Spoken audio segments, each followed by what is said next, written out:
Hello, அனைவருக்கும் வணக்கம். நான் உங்கள் ராமச்சந்திரன். இது உங்கள் ராம்சன் அகாடமி.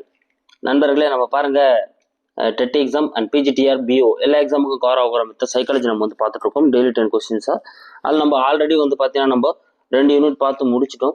இப்போ நம்ம பார்க்க போகிறது வந்து பார்த்தீங்கன்னா 3 யூனிட் பார்த்து முடிச்சிட்டோம். இப்போ நம்ம பார்க்க போகிறது வந்து பார்த்தீங்கன்னா 4th யூனிட். ஓகேங்களா?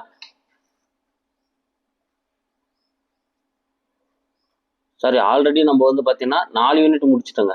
தவறாக சொல்லிட்டேன். நம்ம ஆல்ரெடி 4 யூனிட் முடிச்சிட்டோம். இப்போ நம்ம பார்த்துக்கிறது இன்டெலிஜென்ஸ் அண்ட் கிரியேட்டிவிட்டி. இது வந்து பார்த்தீங்கன்னா பிஓவில் 5வது யூனிட்டாக இருக்கும். டெட் எக்ஸாம்லையும் கவர் ஆகக்கூடியதாக இருக்கும், பிஜிடிஆர்லையும் கவர் ஆகக்கூடியதாக இருக்கும். ஓகே, நீங்கள் அப்படியே கண்டினியூ பண்ணிக்கோங்க. ஓகே, இந்த வீடியோ பார்க்கணும்னா நம்ம லாஸ்ட் வீடியோவில் ஒரு கொஸ்டின் கொடுத்துருந்தோம். அதுக்கான ஆன்சர் என்னன்னு பார்த்துட்டு வந்துடலாம் பாருங்க. குடியரசு கோட்பாட்டில் தாண்டைக் எத்தனை பகுதிகளை குறிப்பிடுகிறார் அப்படின்றதான் நம்ம வந்து கேட்டிருந்தோம். ஸோ குடியரசு கோட்பாடு அப்படின்றது வந்து பல்காரணி கோட்பாடு தான் வந்து குடியரசு கோட்பாடுன்னு அழைக்கப்படும் பார்த்தோம். இதுக்கு நான் இன்னொரு பேர் சொல்லியிருந்தேன், CAVD கோட்பாடு அப்படின்னு அழைக்கப்படும் சொல்லியிருந்தேன். ஏன் இது நான் வந்து அடுத்த வீடியோவில் சொல்றேன் அப்படின்னு சொல்லிட்டு சொல்லி முடிச்சிருந்தேன். ஸோ இது ஏன் அப்படி அழைக்கப்படுது அப்படின்னு வந்து பார்த்தீங்கன்னா, ஃபர்ஸ்ட் ஒன்று வந்து பார்த்தீங்கன்னா CAVDன்னு அழைக்கப்படும். அப்போ மொத்தம் வந்து பார்த்தீங்கன்னா 4 பகுதிகளே கொண்டதுங்க. அப்போ CAVD அப்படின்றத அந்த ஒவ்வொரு பகுதியை தான் குறிக்குது. அப்போ குடியரசு கோட்பாட்டில் தாண்டைக்கு வந்து எத்தனை பகுதிகளை குறிப்பிடுகிறார் அப்படின்னா 4 பகுதிகளை வந்து குறிப்பிடுறாரு. அப்போ அதுதான் CAVD அப்படின்னு அழைக்கப்படக்கூடியது. அதாவது காம்ப்ளீஷன், அப்புறம் அரித்மெட்டிக், அப்புறம் வொக்காபுலரி, அப்புறம் வந்து பார்த்தீங்கன்னா டைரக்ஷன்ஸ். ஸோ இந்த 4 இது தான் வந்து கொண்டது. அதனோட ஃபர்ஸ்ட் லெட்டர் தான் இங்கே CAVDன்னு கொடுத்துருக்காங்க. அதனால தான் இதுக்கு பேர் CAVD மெத்தட் அப்படின்னு சொல்லுவாங்க. ஓகேங்களா? ஸோ இதை நல்லா நீங்கள் ஞாபகம் வச்சுக்கோங்க. அடுத்து நம்ம பார்க்க போகிறது இந்த வீடியோக்கான 10 கொஸ்டின்ஸ். ஸோ வாங்க வீடியோக்குள்ள போகலாம். அதுவும் நம்ம சேனலுக்கான புதுசாக இருக்கு அப்படின்னா நம்ம சேனலை சப்ஸ்கிரைப் பண்ணிக்கங்க. கூட பக்கத்தில் இருக்கிற பெல் பட்டனை கிளிக் பண்ணி நோட்டிஃபிகேஷன் ஆல் அப்படின்றதையும் கொடுத்துக்கோங்க. தாண்டைக்கின் குடியரசு கோட்பாடுடன் தொடர்பற்றது எது? இப்பதான் பார்த்தோம். குடியரசு கோட்பாடு, பல்காரணி கோட்பாடு, CAVD கோட்பாடு எல்லாமே வந்து தாண்டைக்கோட அந்த பல்காரணி கோட்பாடை தான் குறிக்குது அப்படின்றத நம்ம பார்த்தோம். ஓகேங்களா? ஸோ இதில் அதோட தொடர்பற்றது எது அப்படின்னு பார்த்தோம். ஸோ CAVDக்கு என்ன விரிவாக்கம்னு பார்த்தோம். CAனா வந்து காம்ப்ளீஷன் அப்படின்னு நம்ம வந்து பார்த்தோம். வாக்கியத்தை பூர்த்தி செய்தல், கரெக்ட் தான். அடுத்து வந்து பார்த்தோம் அரித்மெட்டிக் அப்படின்னா எண் கணக்குகளை வந்து சரி செய்யறது, கரெக்ட் தான். தேர்ட் ஒன்று வந்து நம்ம வொக்காபுலரின்னு பார்த்தோம். வொக்காபுலரி அப்படின்னா சொற்களஞ்சியம்னு வரணும். அப்போ பார்த்து எழுதுதல் இங்கே வரக்கூடாதுங்க. இங்கே என்ன வந்திருக்கணும்? சொற்களஞ்சியம் வரணும். கட்டளைகளை நிறைவேற்றுதல் கரெக்ட் தான். ஓகேங்களா? டைரக்ஷன்ஸ் வந்து கட்டளைகளை நிறைவேற்றுதல் கரெக்ட் தான். அப்போ இங்க C வந்து தவறா இருக்கு. அப்போ இதுக்கான ஆன்சர் வந்து C தாங்க. ஓகேங்களா? இதுக்கான ஆன்சர் வந்து C தான். அங்க சொற்களஞ்சியம் அப்படின்னு வந்திருக்கணும். அடுத்து நுண்ணறிவு படிநிலை கோட்பாடு யாரால் தோற்றுவிக்கப்பட்டது? பாருங்க, நுண்ணறிவு படிநிலை கோட்பாடு அப்படின்னு சொல்லுவாங்க.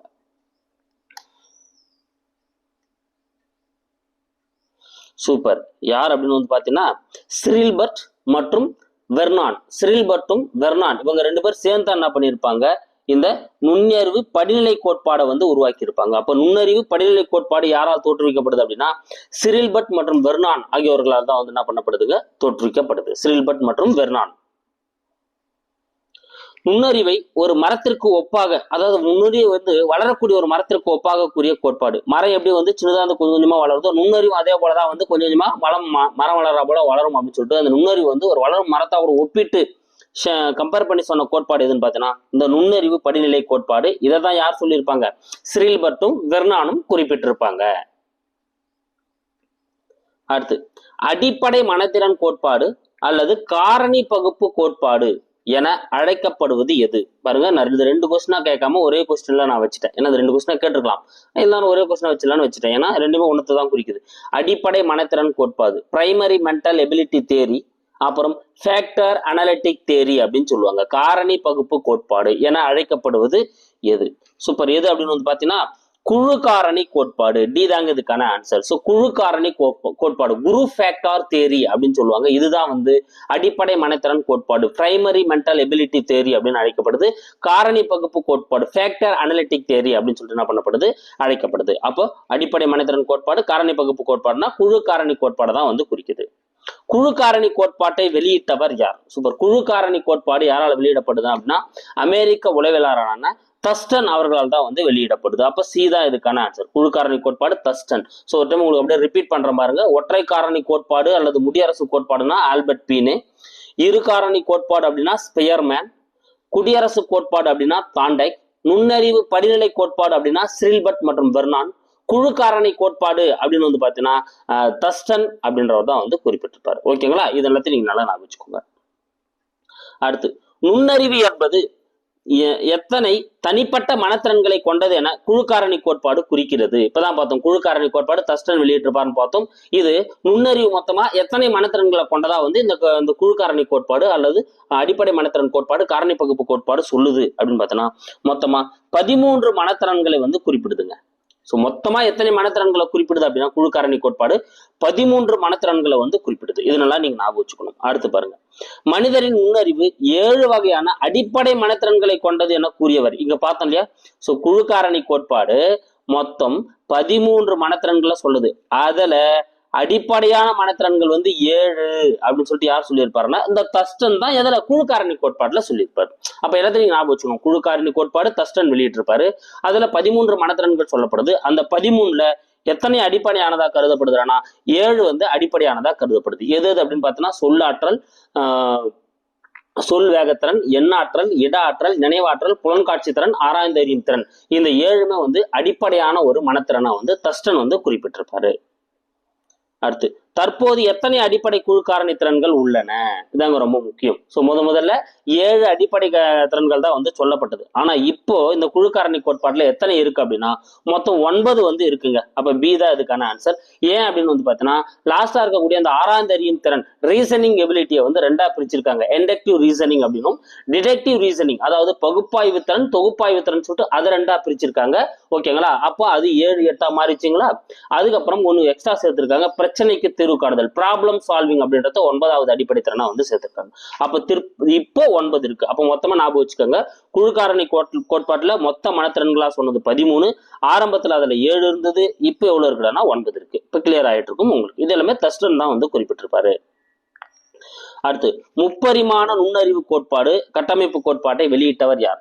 நுண்ணறிவு கட்டமைப்பு கோட்பாடு யாரால் வெளியிடப்பட்டது? ஸ்ட்ரக்சர் ஆஃப் த இன்டலெக்ட் தேரி அப்படின்னு சொல்லுவாங்க, அல்லது 3D மாடல் தேரி அப்படின்னு சொல்லுவாங்க. முப்பரிமாண கோட்பாடு இது யாரால் வெளியிடப்பட்டது? இது உங்களுக்கு தெரியும். நுண்ணறிவு கட்டமைப்பு கோட்பாடுனாலே யாருன்னு உங்களுக்கு தெரியும். சூப்பர். யாருங்க? கில்போர்ட்டோட நுண்ணறிவு கட்டமைப்பு கோட்பாடு. அப்போ சீதா இதுக்கான ஆன்சர் கில்போர்ட் தான் வந்து வெளியிட்டிருப்பாரு. அடுத்து 10வது கேள்வி, டேஷ் கோட்பாட்டின்படி ஆசிரியர் தான் பெற முயற்சிக்கும் வகுப்பறை கற்றல் விளைவுகளை வரையறுக்க முடியும்.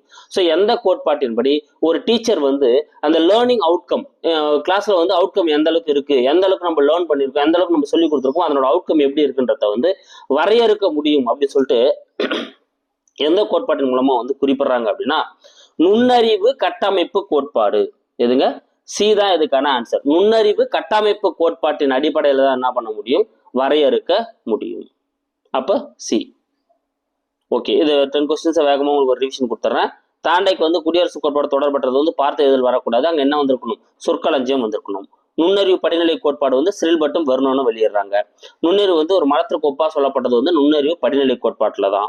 அடிப்படை மனதிறன் கோட்பாடு காரணி பகுப்பு கோட்பாடு அழைக்கப்படக்கூடியது வந்து குழு காரணி கோட்பாடு. குழு காரணி கோட்பாடு வந்து யார் வெளியிடறாரு? தஸ்டன் தான் வெளியிடுறாரு.